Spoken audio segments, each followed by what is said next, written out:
राहुल सोलापूरकर यांनी केलेल्या वक्तव्याचा मी निषेध करतो. त्यांनी हे वक्तव्य कोणत्या हेतूने केलं यासाठी खोलवर जाणे गरजेचे आहे.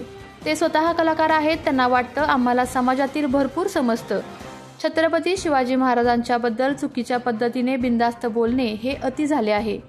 राहुल सोलापूरकर यांनी माफी मागितली असली तरी त्यांच्यावर राज्य शासनाने कडक कारवाई करावी. तसेच राहुल सोलापूरकर यांनी केलेल्या विधानांमुळे मराठी माणसांच्या शिवभक्तांच्या भावना 100% दुखावल्या गेल्या आहेत. जोपर्यंत कायद्याने यांच्यावर कारवाई होत नाही तोपर्यंत अशी लोक सुधारणार नाहीत. अनेक इतिहासकारांनी इतिहास लिहिला, मात्र चुकीचा इतिहास याबाबत कधीही लिखाण केलेलं नाही.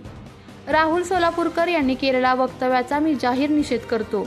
अशी विधानं करून अशांतता पसरवण्याचा अशा लोकांचा डाव आहे का हे पाहणं गरजेचं आहे. सरकारने एकदा तरी अशा लोकांना अद्दल घडवायला हवी, म्हणजे दुसऱ्यांचं चुकीचं वक्तव्य करण्याची हिंमत होणार नाही, असे सार्वजनिक बांधकाम मंत्री शिवेंद्रराजे भोसले यांनी सांगितले.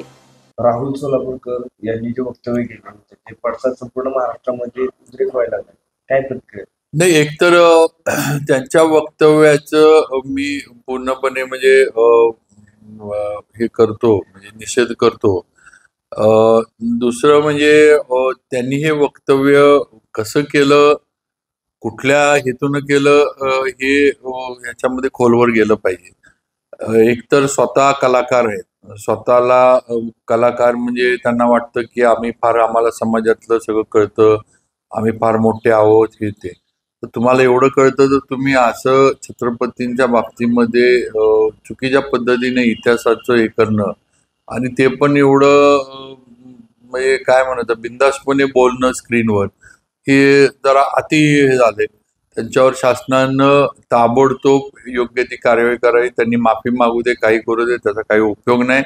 भावना शिवप्रेमींच्या छत्रपतींच्यावर एक निष्ठा असणाऱ्या मराठी माणसाच्या 100% दुखावल्या गेल्यात आणि कुठंतरी अशा लोकांच्या वर एक उदाहरण सरकारनं केलं पाहिजे किंवा अशा पद्धतीनं महापुरुषांवर बोलणं हे कायद्याच्या ह्याच्यामध्ये जोपर्यंत ह्यांच्यावर काहीतरी उदाहरण होत नाही, यांना जोपर्यंत कायद्याचा कसाटा आहे ते कळत नाही तोपर्यंत अशी लोक सुधारणार नाहीत.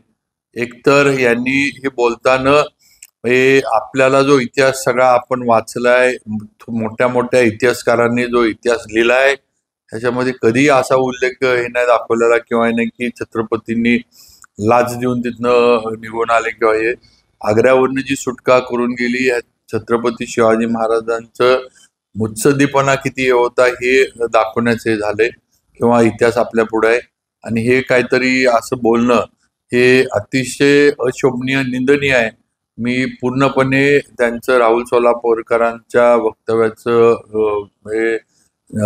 निषेध करतो आणि त्यांच्यावर सरकारनं कडक कारवाई केली पाहिजे.